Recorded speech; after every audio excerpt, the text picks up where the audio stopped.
درود و سلام کی فضیلت کے حوالے سے جو بیانات کا سلسلہ شروع ہوا تھا، اس کے بہت اچھے ثمرات، بہت اچھے نتائج اب وصول کرنے کا وقت ہو گیا ہے، اور الحمدللہ ہر روز کوئی نہ کوئی کسی نہ کسی طرف سے ٹھنڈی ہوا ہمیں جو ہے وہ ملتی ہے، جس سے انسان کا حوصلہ بڑھتا ہے کہ مزید اگر کچھ محنت کی جائے تو امت کے اندر ہم ذکر رسول کا رواج دینے میں کامیاب ہو جائیں گے۔ اور ذکر رسول علیہ الصلوۃ والسلام بنیاد ہے عشق رسول علیہ الصلوۃ والسلام کی، اور عشق رسول بنیاد ہے غلامی رسول کی، اور غلامی رسول ضمانت ہے دو جہاں میں کامیابی کی۔ یہ جو ہماری فکر ہے، یہ ہماری سوچ ہے، اس کو انشاءاللہ امت کے اندر ہم پہنچانے میں کامیاب ہو جائیں گے، اور ہم اللہ رب العزت ہمیں ہمت اور طاقت دے کہ ہم اس کام کو تادم موت تا قیامت کرتے رہیں، تاکہ یہ فکر جو ہے ہماری آنے والی نسلوں میں سرایت کر جائے کہ ذکر الہی اور ذکر مصطفیٰ علیہ الصلوۃ والسلام کے بغیر گزارا نہیں ہے۔ بس یہ بات کسی طریقے سے امت کو سمجھ آ جائے کہ ہم نے الٹے سیدھے نیلے پیلے چٹے کالے وظائف کر کے اپنے آپ کو برباد نہیں کرنا، ہم نے دن رات کملی والے پہ درود پڑھنا ہے۔ درود پاک وہ عمل ہے جس کے اندر ذکر الہی بھی ہے اور ذکر رسول علیہ الصلوۃ والسلام بھی ہے۔ جب آپ ایک بار کہتے ہیں اللہم صلی علی محمد، یہ بیک وقت ذکر الہی بھی ہے اور ذکر رسول علیہ الصلوۃ والسلام بھی ہے۔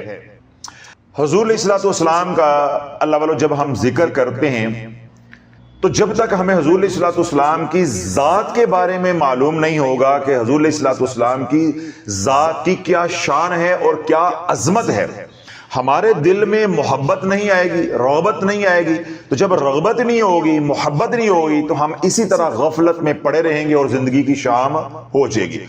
جتنا حضور علیہ الصلوۃ والسلام کا ذکر پاک ہوگا، نعت کی صورت میں، نثر کی صورت میں، تقریر کی صورت میں، تحریر کی صورت میں، درود پاک کی صورت میں، کوئی بھی صورت ہو لیکن ذکر رسول ہو، جو ذکر رسول علیہ الصلوۃ والسلام ہوتا جائے گا، ہمارے اندر محبت حضور علیہ الصلوۃ والسلام کی جڑ پکڑتی جائے گی۔ تو جب ایک بار جڑ پکڑ گئی تو پھر اللہ والو عشق اور مشک چھپائے نہیں چھپتے، پھر دور سے معلوم ہو جاتا ہے کہ عاشق رسول آ رہا ہے۔ حضور علیہ الصلوۃ والسلام کی ذات کی کیا شان ہے، دو تین باتیں میں آپ حضرات کو گوش گزار کرتا ہوں، تاکہ جو پھر میں عمل بتاؤں تو آپ کو اس عمل کرنے کا لطف آئے، کیف آئے، اور آپ کا ایمان اور یقین بنے کہ اگر یہ ذات اتنی بابرکت ہے تو اس کا نام کتنی برکتوں والا ہوگا۔ اس ذات کے اتنے معجزات ہیں تو اس نام کے کتنے معجزات ہوں گے، یا ذکر رسول علیہ الصلوۃ والسلام کی کیا شان ہوگی، یا میری بگڑی یا جو میرے مسائل ہیں، میری پریشانیاں ہیں، وہ ذکر رسول علیہ الصلوۃ والسلام سے کیسے دور ہوں گی، یا میرے مسائل کیسے حل ہوں گے۔ میں توجہ رکھیے دو چار لائنیں۔ جب مدینہ المنورہ شہر نبی علیہ الصلوۃ والسلام کے اوپر منافقین، مشرکین، یہود و نصارہ، ان سب نے مل کے طے کر لیا کہ جنگ مسلط کرنی ہے، تو اللہ کے نبی علیہ الصلوۃ والسلام نے مسجد نبی شریف کے اندر شورا کا اجلاس بلایا۔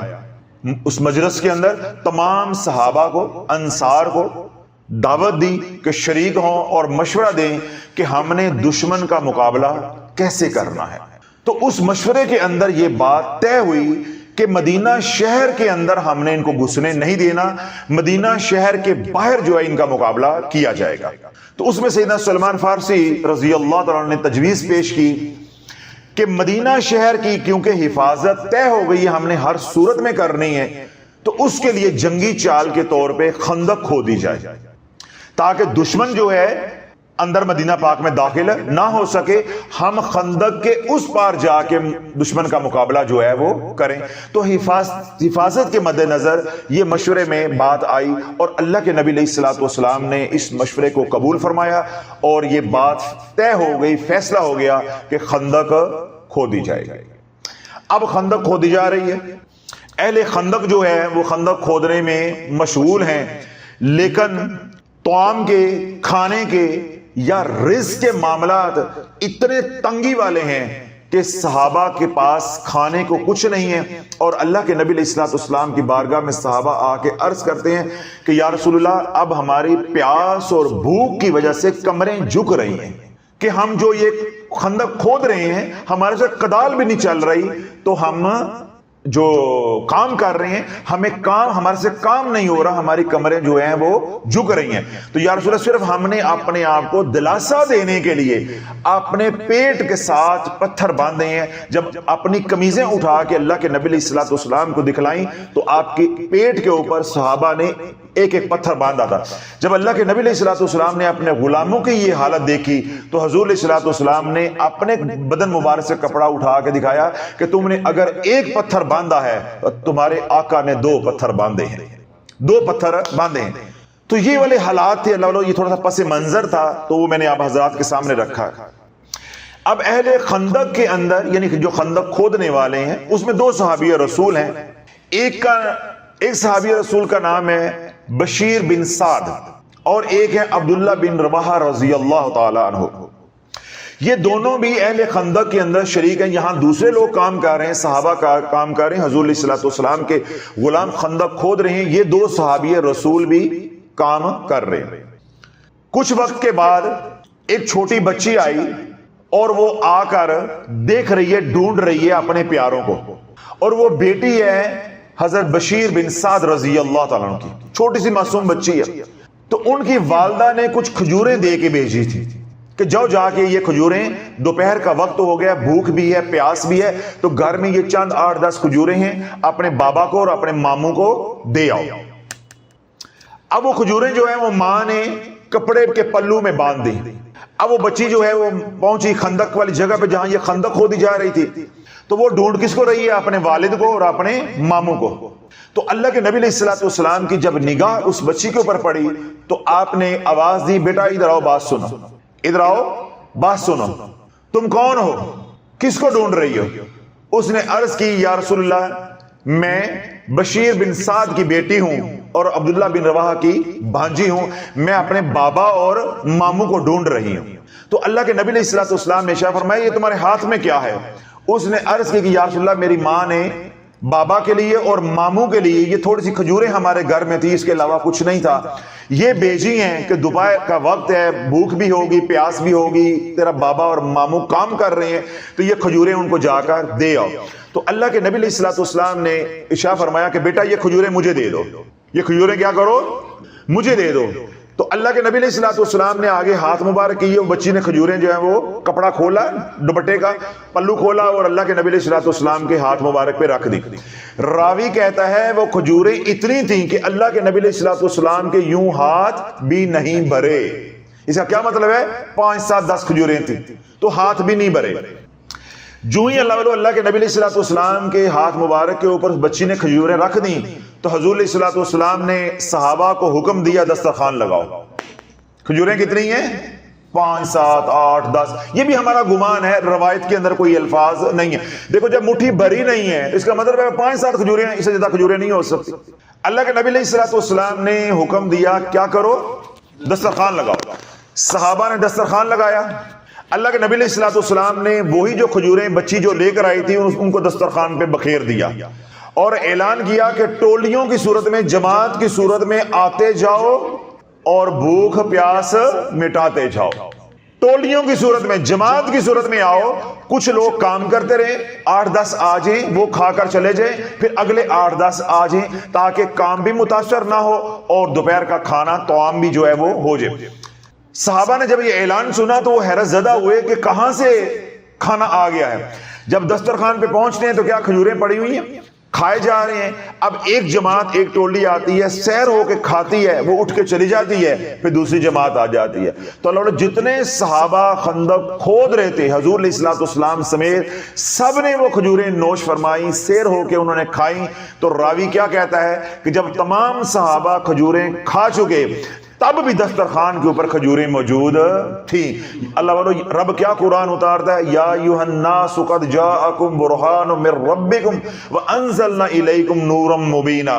ہم نے اے لوگو تمہارے درمیان برہان کو بھیجا ہے، تو برہان کہتے ہیں سراپا معجزہ. تو حضور علیہ الصلوۃ والسلام کی ذات اقدس سرتاپا معجزہ ہی معجزہ ہے. تو جس کی ذات کی اتنی برکت ہے اس کا نام کیسا بابرکت ہوگا. جس نام کو آج امت جو ہے وہ بھولتی جا رہی ہے. جس سے پوچھو درود پاک پڑھا ہے؟ وقت نہیں ہے، بھول گئے تھے. وقت نہیں ہے، بھول گئے تھے. وقت نہیں ہے. تیرا کملی والا 63 سال تجھے نہ بھولا، نہ دن کو، نہ رات کو، نہ ایک لمحے کے لیے. جب دنیا میں تشریف لے کر آئے تو آتے سجدہ کیا اور پہلے تجھے یاد کیا اللہم اغفر لی امتی، اے اللہ میری امت کو بخش دے. تو جب قبر میں بھی اتر رہے ہیں تو تجھے بھولے نہیں ہیں. تو کھا پی کے بھی بھول گیا ہے اور نبی کے نام کی نظر و نیازیں تو ہڑپ کرتا ہے اور کہتا ہے میں درود پاک پڑھنا بھول گیا ہوں. مجھے حضرت صاحب وقت نہیں ملا، مجھے وقت نہیں ملا، میں بھول گیا تھا. تو تیرا نبی تجھے ایک پل کے لیے نہیں بھولا اور اے تیرا نبی میدان محشر میں تجھے بھول گیا تو پھر بتا تیرا کون وارث ہوگا. آج تو یہ میرے پوچھنے پہ، یعنی میں پوچھتا ہوں لوگوں سے درود پاک پڑھا ہے؟ حضرت صاحب بھول گئے تھے، حضرت صاحب وقت نہیں ملا تھا. میرے کہنے پہ تو نے کیسا گول مول مجھے جواب دے کے فارغ کر دیا. تیرے نزدیک یہ کہنا میں بھول گیا تھا کوئی معنی نہیں رکھتا. زمین کیوں نہ پھٹ گئی یہ کہنے سے پہلے، تم مر کیوں نہ گیا یہ کہنے سے پہلے کہ میں نبی کو بھول گیا تھا، میں نبی کا ذکر بھول گیا تھا، میں اللہ کو بھول گیا تھا، میں اللہ کا ذکر بھول گیا تھا. تم مر کیوں نہ گیا؟ تیرا چہرہ مسا کیوں نہ ہو گیا؟ تو ابھی بھی زندہ ہے اور بے شرمی کے ساتھ تو کہہ رہا ہے حضرت صاحب میں بھول گیا تھا، حضرت صاحب یاد نہیں رہا. تو میرا سوال یہ ہے، میں سوال تیرے آگے یہ کر رہا ہوں کہ جب محشر میں تو بے یار و مددگار ہوگا، تیری کوئی شفاعت کرنے والا نہیں ہوگا، تو تیرے نبی نے تجھے کہہ دیا میں تجھے پہچانتا نہیں ہوں، تو تیرا وارث کون ہوگا؟ یہ تنہائی میں سوچنا ہے تو نے. اور آئندہ میں پوچھوں کہ درود پاک پڑھا ہے یا نہیں پڑھا تو سوچ کے مجھے جواب دینا. کہ تو اگر بھول رہا ہے تو مالک بھی یہ کہہ سکتے ہیں کہ ہم تجھے نہیں پہچانتے، تو ہمارے میں سے نہیں ہے، تو ہمارے میں سے نہیں ہے. کل تو نے یاد نہیں رکھا تو آج ہم نے تجھے بلا دیا، جا میدان محشر میں کسی اور کو لے کر آ جو تیری شفاعت کرنے والا ہو. تو اللہ بولو ہم ایسی مبارک ہستی کو جو ہے وہ پشت دکھا رہے ہیں، اس لیے دنیا میں ہم ذلیل و خوار ہو رہے ہیں. اللہ نے کامیابی حضور کی غلامی میں رکھی ہے اور غلامی کے لیے عشق رسول ضروری ہے اور عشق رسول کے لیے ذکر رسول ضروری ہے. بس ہماری اتنی فکر ہے جو امت تک ہم پہنچا رہے ہیں. تم کسی طرح بھی حضور کے غلام نہیں بن سکتے جب تک ذکر رسول نہ ہو. کیوں؟ ذکر رسول بنیاد ہے، ذکر رسول بنیاد ہے محبت کی، عشق کی. تو جب عشق ہی نہیں ہے تو غلامی رسول کیسی ہوگی؟ غلامی رسول کیسی ہوگی؟ اب خندق کھودی جا رہی ہے، صحیح بخاری کی یہ روایت ہے جس کو میں مختصر کر کے بیان کر رہا ہوں. خندق کھودی جا رہی ہے، ذرا یاد توجہ رکھیے گا، میں ایک نقطہ آپ کو اور بھی سمجھاؤں گا انشاءاللہ. جب خندق کھودی جا رہی ہے، خندق کھوتے کھوتے ایک اس کے اندر پتھر آ گیا، ایک ٹیلا آ گیا. اب وہ اتنا سخت ہے لوہے کی طرح کہ صحابہ اس کے اوپر کدال مارتے ہیں تو کدال واپس آتی ہے، یعنی وہ اتنا سخت ہے. صحابہ نے اپنے تائیں کوشش کی. میں نے ابھی کیا کہا؟ کس روایت؟ صحیح بخاری کی روایت کے اندر ایک نقطہ آ رہا ہے جو میں نے آپ کو سمجھانا ہے عقیدے کے حوالے سے، توجہ رکھیے گا. صحابہ کیا کر رہے ہیں؟ کدال مار رہے ہیں. اللہ کو بھی یاد کر رہے ہوں گے نا، بسم اللہ پڑھ کے اللہ کا ذکر کرتے ہوئے، اللہ کی رضا کے لیے تو یہ سارا کام کر رہے ہیں. جہاد کے لیے تیاری ہو رہی ہے، اللہ کو بھول کے ہوتی ہے، اللہ کو یاد کر کے ہو رہی ہے. اب کیا آ گیا؟ پتھر آ گیا، رکاوٹ آ گئی ہے. انہوں نے تو یہ بات نہیں کہی کہ رکاوٹ اللہ کی طرف سے ہے، رکاوٹ ختم بھی اللہ نے کرنی ہے، تو نبی کو بتانے کی کیا ضرورت ہے؟ انہوں نے توحید نہیں پڑھی تھی یا توحید نہیں سیکھی تھی کہ پتھر بنانے والا بھی اللہ، پتھر کو توڑنے والا بھی اللہ، پتھر کو نرم اور صاف کرنے والا بھی اللہ. تو نبی کے در پہ جا کے کیا کرنا ہے؟ کیا انہوں نے یہ بات نہیں سیکھی تھی؟ نہیں سیکھی تھی. اللہ جب پتھر سخت سامنے آ گیا، وہ ٹیلا آ گیا، اب صحابہ اس کے اوپر ہتھیار اپنے استعمال کر رہے ہیں، کدال مار رہے ہیں، لیکن وہ پتھر نہیں ٹوٹ رہا. سوالی بن کے آمنہ کے لال کے در پہ آ گئے، حضور علیہ الصلوۃ والسلام کے در پہ آئے. یا رسول اللہ یہ پتھر ہے اتنا سخت ہے، ہم کدال مارتے ہیں تو کدال منہ کو آتی ہے لیکن پتھر ٹوٹ نہیں رہا. بس ان کا آنا تھا، ادھر سے میرے رب کی مدد کا آنا تھا. تو جب تک آمنہ کا لال رب اور میرے رب یا تیرے درمیان نہیں ہوگا، کوئی عبادت نہیں ہے، کوئی اذکار نہیں ہے، کوئی اوراد و وظائف نہیں ہے، کوئی اعمال نہیں ہے، جب تک کملی والا درمیان میں نہیں ہے. اللہ کے نبی علیہ السلام کی بارگاہ میں جب صحابہ آئے اور آ کر عرض کی یا رسول اللہ اپنی تائیں پوری کوشش کی ہے لیکن وہ پتھر ٹوٹا نہیں رہا. حضور علیہ السلام نے ارشاد فرمایا کسی برتن میں پانی لے کر آؤ. کیا کرو؟ کسی برتن میں پانی لے کر آؤ تاکہ زمانے کو پتا چل جائے کہ آمنہ کے لال کو اللہ نے کیا عزتیں دے کے بھیجی. یہ تو بہانہ ہے اللہ والو، یہ باتیں تو بہانہ ہوتی ہیں، نشانہ تو کچھ اور ہوتا ہے. نشانہ کیا ہے؟ عظمت مصطفیٰ علیہ السلام کو کھولنا ہے. ورنہ پتھر ہے تو وہ لوہے سے ٹوٹے نا، عقل مانتی ہے لیکن نہیں ٹوٹ رہا. اللہ نے اتنا مضبوط کر دیا ہے.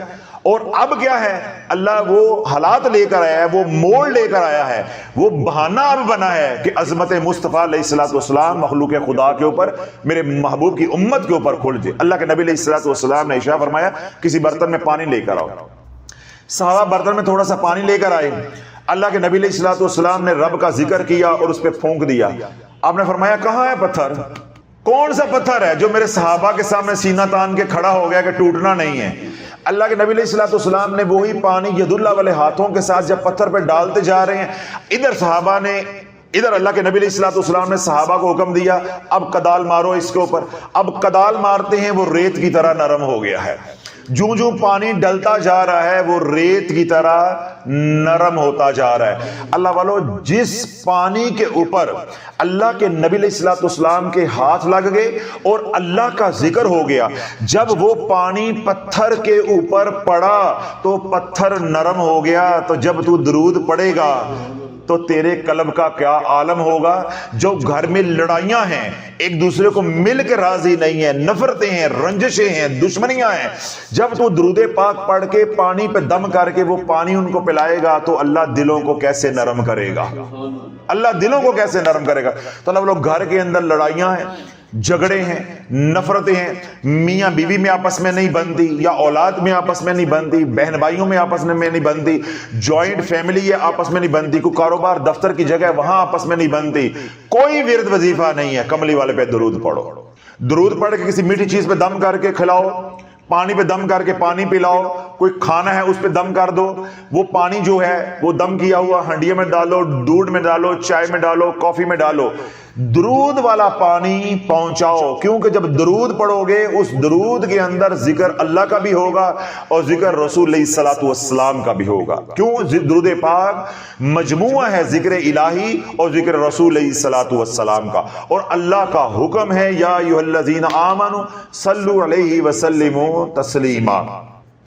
جب ذکر رسول کرو گے، ذرا جاگتے رہیے گا، بڑا قیمتی موتی ہے یہ اسرار، آپ کو سمجھ نہیں ہے اگر جاگ نہ رہے ہو. جب درود پڑھو گے تو کیا ہوگا؟ ذکر الہی ہوگا اور ادھر کیا ہوگا؟ ذکر رسول ہوگا. اور اللہ کے ذکر کی کیا شان ہے؟ لو انزلنا ھذا القرآن علی جبل لرأیتہ خاشعا متصدعا من خشیۃ اللہ. اگر ہم اس قرآن کو پہاڑوں کے اوپر اتارتے تو پہاڑ خشیت الہی سے، اللہ کے خوف سے لرزتے، عین ممکن تھا کہ وہ پھٹ جاتے. جب ذکر الہی ہوگا، ذکر الہی والا دم کیا ہوا پانی جب بچوں کو پلاؤ گے، نافرمانوں کو پلاؤ گے، اگر جانور بھی نافرمان ہیں ان کو پلاؤ گے، میاں بیوی ایک دوسرے کو پلائیں گے، ماں باپ اولاد کو پلائیں گے، تو ان کا دل کیا ہو جائے گا؟ کانپ جائے گا، نرم ہو جائے گا. پھر درود پاک میں اگلا کیا ہے؟ ذکر رسول علیہ السلام. جب ذکر رسول ہوگا تو پہلے ذکر الہی سے دل نرم ہوں گے، کانپیں گے، رکت آئے گی، ڈریں گے، اور ذکر رسول سے اللہ مٹھاس کو پیدا کر دے گا. اب سمجھ آ گئی کہ ذکر رسول یعنی درود پاک سے آپ کو دو چیزیں یا دو انعامات یا دو مسائل کا حل اکٹھا ملے گا.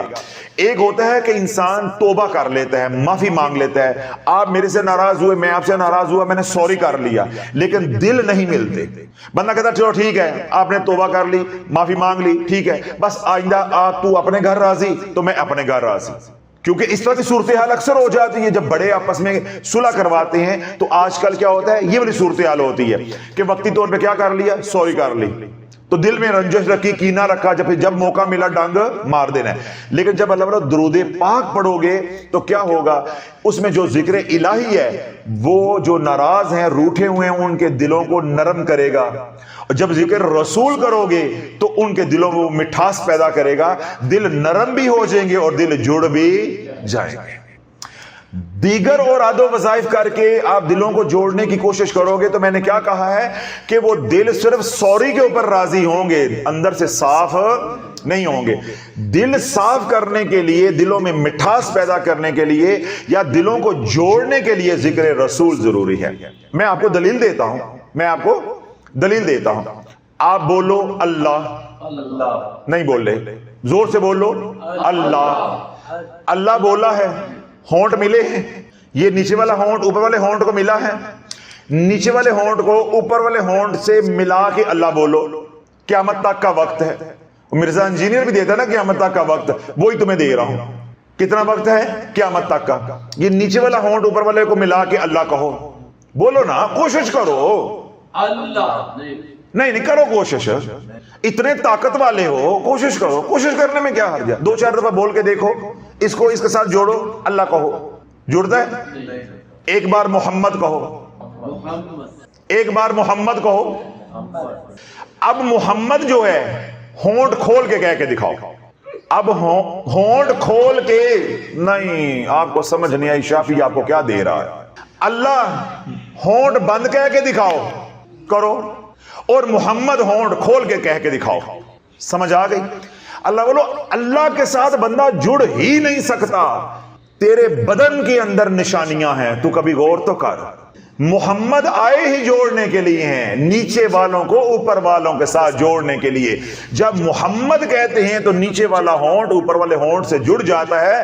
حضور آئے ہی اس لیے ہیں، جو ٹوٹے ہوئے ہیں ان کو جوڑنا ہے، مخلوق خدا کو رب کے ساتھ جوڑنا ہے۔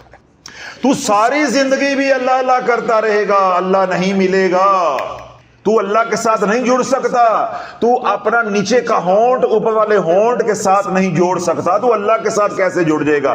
جب درمیان میں محمد ہوں گے علیہ الصلوۃ والسلام، تو محمد کہتے ہوئے تو ہونٹ کھول نہیں سکتا، اور اللہ کہتے ہوئے تو ہونٹ جوڑ نہیں سکتا، تو ہونٹ جوڑ نہیں سکتا۔ تو اللہ بولو، اگر ٹوٹے ہوئے کو جوڑنا ہے، اپنے گھروں کو جوڑنا ہے، دلوں کو جوڑنا ہے، تو محمد الرسول اللہ کو درمیان میں لے کے آنا پڑے گا، ذکر رسول علیہ الصلوۃ والسلام کو درمیان میں لے کے آنا پڑے گا۔ اللہ کے ساتھ تعلق جوڑنا ہے۔ اللہ نے کیا اعلان کیا ہے؟ قل ان کنتم تحبون اللہ فاتبعونی یحببکم اللہ۔ اے میرے محبوب، جو تیرے ہوگے وہ میرے بھی ہیں۔ یہ عارفانہ ترجمہ ہے۔ یہ کہتے ہیں کہ اللہ ہمارے سے محبت کرے، ان کو بتا دیجئے کہ اللہ تب محبت کرے گا جب یہ تیری اتباع کریں گے۔ تو جب حضور کی محبت میں درود پڑھو گے، حضور ہمارے درمیان میں ہوں گے، اللہ اور ہمارے جب درمیان میں ہوں گے، تو انشاءاللہ اللہ والوں ہم الٹیاں بھی ماریں گے تو اللہ سیدھیاں کر دے گا۔ لیکن جب کملی والے، آمنہ کے لال، آسیوں کے لجپال یہ درمیان میں نہیں ہے، تو اللہ والوں ہم سیدھیاں بھی ماریں گے، اللہ الٹیاں کر کے ہمارے منہ پہ پھینکے گا۔ جس کام کو ہاتھ ڈالیں گے اسی میں ہم ناکام ہوتے جائیں گے۔ اب میں نے دلیل کے ساتھ یہ بات سمجھا دی، اب کوئی اشکال تو نہیں رہ گیا کہ جب تک گھروں کے اندر حضور علیہ الصلوۃ والسلام کا ذکر نہیں ہے، گھر نہیں جڑ سکتے۔ دفاتر کے اندر، خانقاہوں کے اندر، مساجد کے اندر، جہاں بھی لوگ اکٹھے ہوتے ہیں، جب تک وہاں حضور کا ذکر نہیں ہے، کچھ نہیں ہے، کچھ نہیں ہے، کچھ نہیں۔ میرے شیخ رحمۃ اللہ علیہ فرماتے تھے کہ ساری رات بھی تو کسی محفل میں جائے، جس طرح محافل ہوتی، ساری رات بھی تو کسی محفل میں جائے، وہاں ذکر الہی ہوتا رہے، جاگتے رہیے گا، کیا ہوتا رہے؟ ذکر الہی اللہ اللہ ہوتی رہے، لیکن حضور کا ذکر نہیں ہوگا، فیض نام کی رتی بھی نہیں ہوگی، رتی برابر بھی فیض نہیں ہوگا۔ تو اللہ اللہ کرتے رہے۔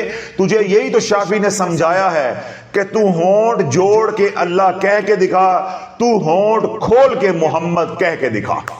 قیامت تک کا وقت تجھے دے رہا ہوں۔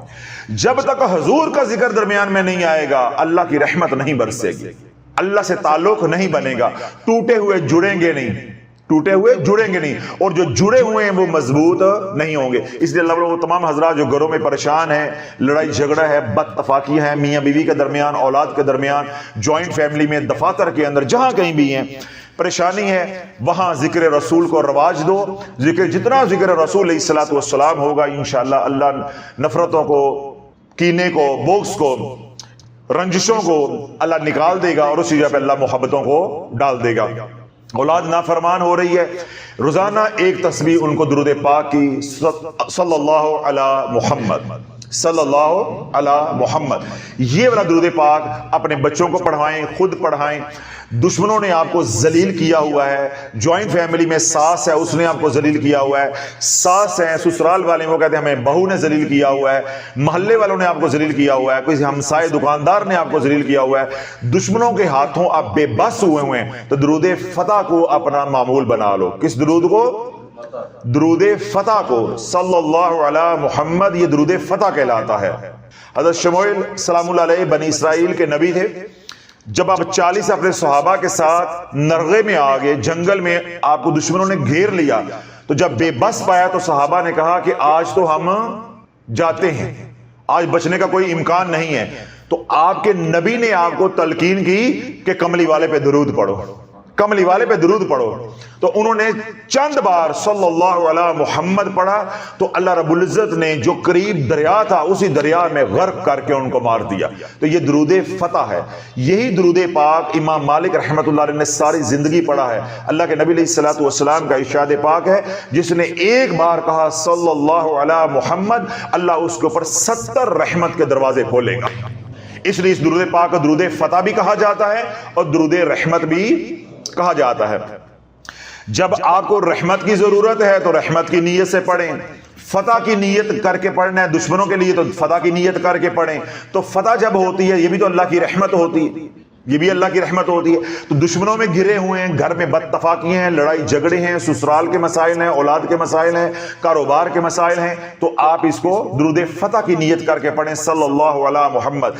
دلوں کو جوڑنا چاہتے ہیں, محبتیں پیدا کرنا چاہتے ہیں, گھر بسانا چاہتے ہیں, خانقاہوں کو آباد کرنا چاہتے ہیں, گلی محلوں شہروں کو آباد کرنا چاہتے ہیں, تو اس کو درود فتح اور درود رحمت کی نیت کر کے پڑھیں صلی اللہ علیہ محمد, صلی اللہ علیہ محمد. وضو کی کوئی قید نہیں ہے, پاکی ناپاکی وقت کی کوئی قید نہیں ہے, کوئی کڑا نہیں ہے, کوئی حسار نہیں ہے, کوئی ڈر نہیں ہے, کوئی رجت نہیں ہے. صرف ڈر اتنا ہی ہے مجھے کہ تو بھول نہ جائے, بس ڈر اتنا ہی ہے کہ کل پھر میں تجھے پوچھوں اتنا بیان سنانے کے بعد بھی, تجھے جھنجھوڑنے کے بعد بھی, اور تو بے شرمی کے ساتھ پاؤں جوڑ کے جواب دے حضرت صاحب یاد نہیں رہا تھا, حضرت صاحب بھول گیا تھا. تو پھر بس شافی کی یہ بات یاد رکھنا, کل قیامت کے دن اللہ کے نبی نے فرما دیا کہ میں تجھے نہیں پہچانتا, تو اپنا وارث ڈھونڈ کے مرنا, مرنے سے پہلے پھر اپنا وارث ڈھونڈ کے مرنا. اگر یہی طرز عمل رکھنا ہے, اللہ کے نبی کو جو ہے وہ پشت دکھانی ہے, پھر یہ اپنا وارث ڈھونڈ لینا جو کل قیامت کے دن تجھے سرخرو کروائے گا.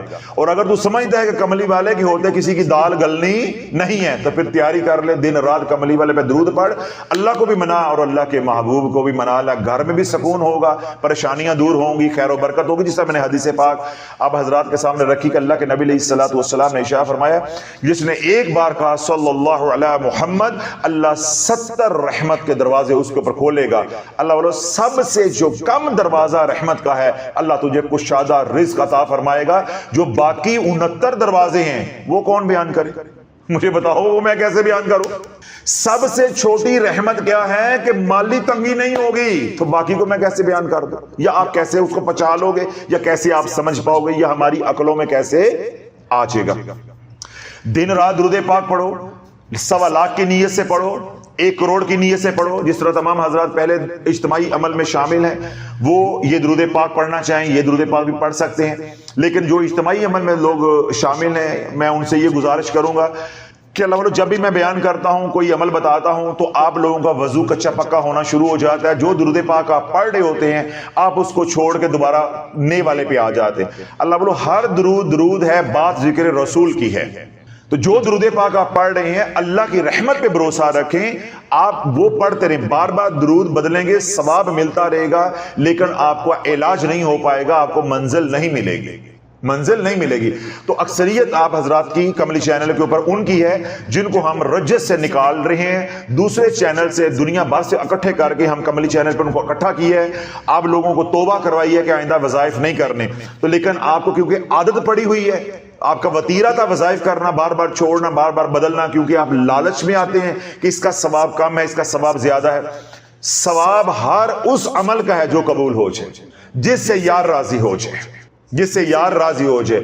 یار راضی ہو جائے صلی اللہ علیہ محمد کہنے پہ, تو تب بھی مزہ ہی مزہ ہے. اور یار اگر راضی نہ ہو تو پورا درود ابراہیم بھی پڑھ لیں تو کوئی نفع نہیں ہے. تو جذبے کے ساتھ، محبت کے ساتھ، اخلاص کے ساتھ پڑھیں. جون سا درود پاک آپ پڑھ رہے ہیں اسی میں رہیں، بار بار درود پاک کو بدلیں نہیں.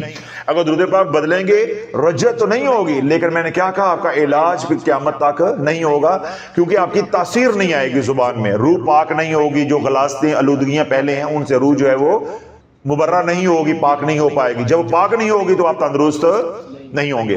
ایک بات. دوسری بات، وہ حضرات جنہوں نے درود پاک پڑھنے کی نیت کی ہے، ابھی بیان سن کے 1.25 لاکھ 50,000 50 لاکھ 1 کروڑ 1.25 کروڑ جتنا بھی پڑھنا چاہتے ہیں، آپ حضرات جو ہے وہ ہمارے جو آفیشیل نمبرز ہیں ان کے اوپر واٹس ایپ کر دیں. واٹس ایپ میں صرف آپ نے تعداد، نام اور اپنا شہر، یہ 3 چیزیں بتانی ہیں. آپ کہاں سے ہیں، آپ کا نام کیا ہے اور کتنی تعداد آپ پڑھیں گے. وقت کی کوئی قید نہیں، جیسے آپ کو آسانی ہے 1000 بار روزانہ پڑھیں یا 10,000 روزانہ پڑھیں، یہ سب کچھ آپ کے اوپر ہے. بلکہ آپ حضرات سے تو میں یہ بھی التجا کرتا رہتا ہوں، آج بھی کر رہا ہوں کہ آپ دعا کیا کریں کہ یہ جو اجتماعی عمل ہے اللہ قیامت تک اس کو جاری اور ساری رکھے. تو اس لیے یہ وقت کی قید نہیں ہے، وقت کی کوئی پریشانی آپ نے نہیں لینی. اور اگر آپ کو واٹس ایپ نہیں مل رہا یا واٹس ایپ نہیں کر پا رہے تو تلاش چینل کی کمیونٹی پہ جائیں، جس پوسٹ کے کامنٹ اوپن ہیں وہاں جا کے یہ 3 چیزیں لکھ دیں، نام، شہر اور تعداد.